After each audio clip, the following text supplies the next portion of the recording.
statement, and then we'll go right into questions. Coach? Hey guys, good walkthrough today for us. You guys know tomorrow we pick it back up a little bit. Guys have been great throughout the course of the week. I think we continue to grow in our practice habits. You've heard me say it before, and we're still stressing that the urgency and focus during the last 72, 48 hours of preparation will be big for us. You guys know we have some guys that are nicked up today. Some of those guys were able to move around. Don't have a final call on those guys. We'll find that out tomorrow where we're at with some of those injuries. Questions? Oh, start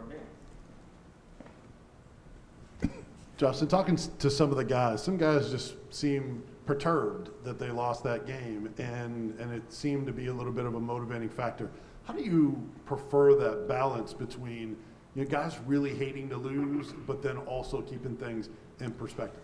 If you don't hate to lose, you're in the wrong game, wrong environment, wrong building. That's important to me.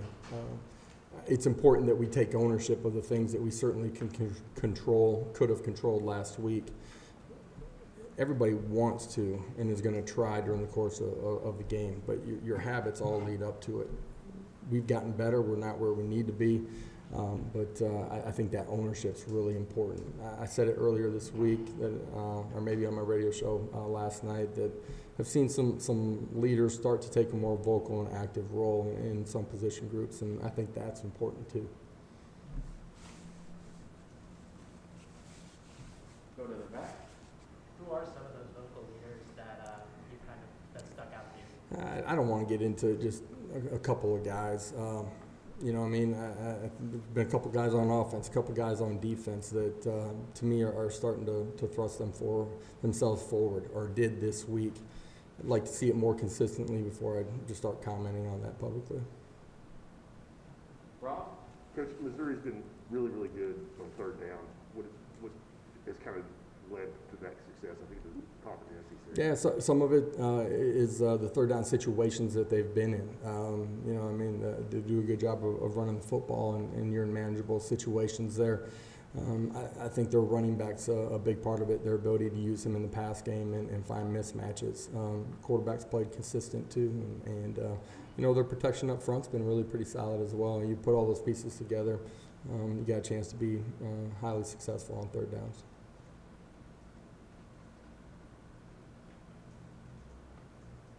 That can't be it. At the risk of some levity, do you have to bring that list of game balls? You know what? I will get it to Bill. It's great. I actually thought about that a couple of days ago and didn't get it. I will get it to Bill, and you'll get it this afternoon. Okay? Only do those on wins. Okay? We'll start putting that out every week. Let's go to the back of Tim. We'll get a mic to you since it's being streamed.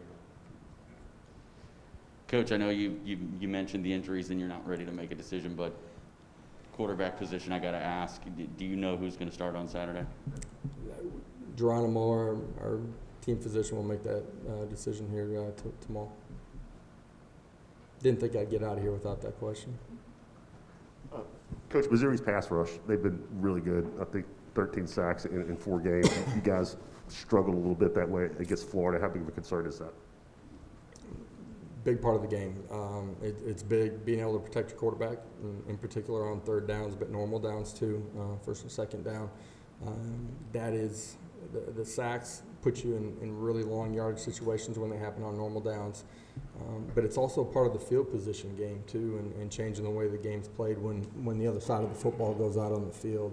And for us, we got to do a better job. And when you hear the word sacks, everybody thinks offensive line immediately, but it's all pieces of the puzzle. It's your wide receivers doing the right things and being on time and winning versus press man at times, and then it's your running backs in protection, and it's your quarterback too. So all 11 got to play together, but that is a big part of the football game on Saturday. Are they getting home with 4? Sometimes it's been 4. Sometimes it's been pressure too. It hasn't just been one thing.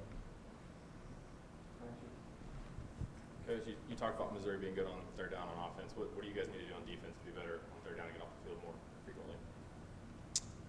Some of it's making the play on third down.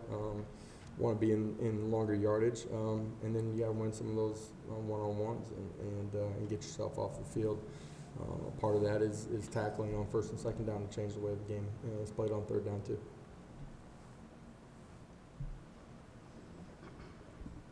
Coach, you said yesterday that the secret sauce to your offense is often the running game. How do you feel like your team has been in the run game through 4 games this season? Yeah, I just think over the past 5 years, some of the numbers that we've put up in the passing game get a ton of the attention, but the run game is a staple of who we are, and to me, it's got to be where we start. And I think at times we've been really efficient. I don't think we've been as consistent as we're capable of.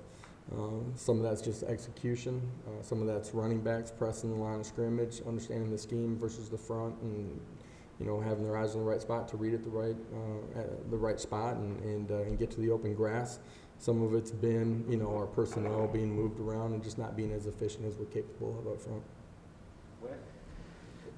What are your memories of being at Mizzou there for a couple of years? I know it's a place it's kind of away from a little bit of the rest of the league, geography-wise, I guess if I can say it right. What are your memories of being there and sort of the challenges of that program? There's challenges, and we had some success there too. When we got there, I think we were in a rebuilding process of that program, just from the personnel to the behaviors to just everything that was going on inside of the building. Ton of growth, evolution while I was there. Obviously, offensively, highly successful, in particular the second year, and quarterback play that improved as we went.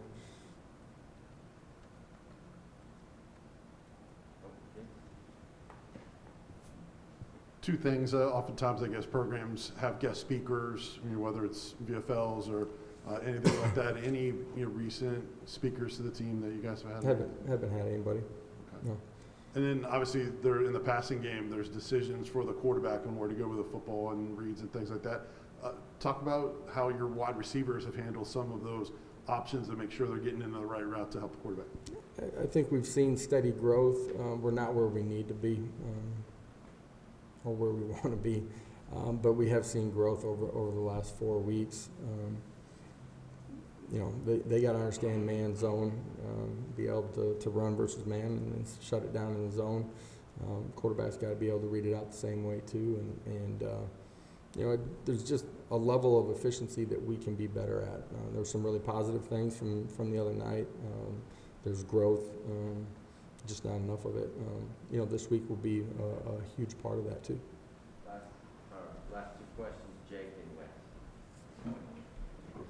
Wes. Coach, when you were hired here, they included a graphic from Drew Lock and just kind of your relationship with him. Have you had a chance to talk to him about going back to Mizzou or exchanging anything with him this week? I have not talked to him this week. I have talked to him a couple times during the course of the season and in the preseason, just as he was going through a quarterback battle too, but this week he might be wearing black and gold instead of orange and white. Josh, as you've sort of seen Jacob Warren develop, the past few weeks and throughout the offseason, what's the next stage for him in his game to become a more complete player? What's the next couple things he's got to do? Yeah, I think there's a bunch of things. Just continued physical development, lower body strength in particular for him. It's going to help him in the run game and pass protection. I think he's gaining a ton of understanding of what we're doing, the reason why behind it, and being able to understand what he's seeing on the other side of the ball and be able to anticipate what's going to be happening. Really quickly, Eric. You mentioned this last night about how the plays aren't necessarily scripted, but you have drives scripted to kind of begin the game or the half. How does that change, and what goes into kind of charting that, the week ahead? It's good to know you guys are listening to the radio show. You're trying to give your kids what you anticipate your starters being for each series. They have an understanding of what's coming and what we've seen and what we're anticipating. I think it gives them ease isn't the right word, but confidence in going out there that here's what we're thinking potentially on our third down, different situation calls. Here's our normal down package, how we're anticipating it rolling out at the beginning of a series. We do that, for our first couple, 3 series during the course of the ball game. They'll have that on Friday nights and what you think your third down and tight zone calls might be when you get into those situations right off the bat. I think it just gives them confidence and understanding, that this is what's happening.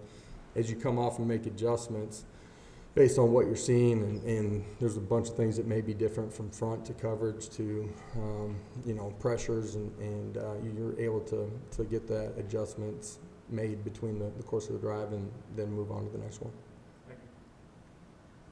Thank you. Guys, have a great one.